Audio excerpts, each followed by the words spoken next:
Hey everybody, what is going on? I hope you guys are all doing well, and welcome to another tutorial video. In this video, I'll be explaining to you guys how you can do dropshipping with Odoo, so let's get right into it. Now, you can do dropshipping most likely in a couple of different ways.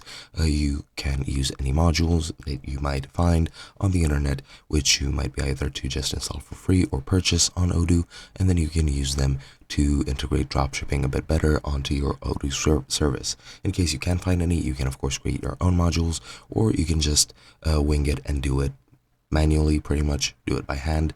And the way that you do that, which is what I'll be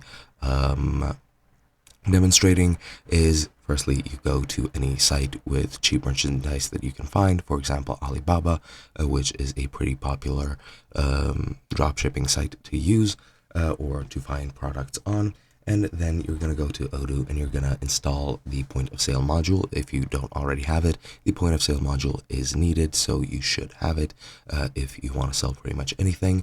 And then you're going to go into point of sale, you're going to go into products, and you're going to create a new product. Now that product is going to be a product from Alibaba that you find. So for example, I don't know, let's say you found some plastic cups which you would like to sell. So I'll just call it plastic cup set 10 pieces, and I'm gonna select the goods option as the product type. I'm gonna track the inventory. Let's say I have 15 on hand at the current moment.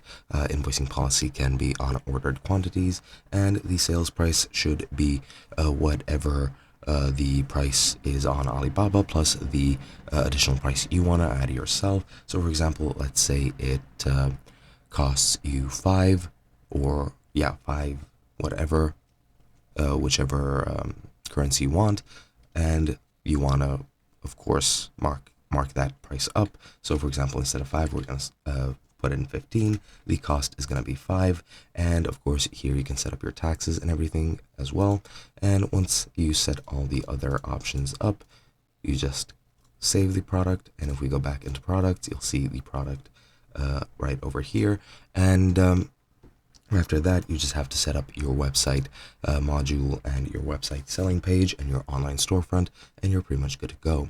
Hope you guys enjoyed, and I'll be seeing you guys in another video.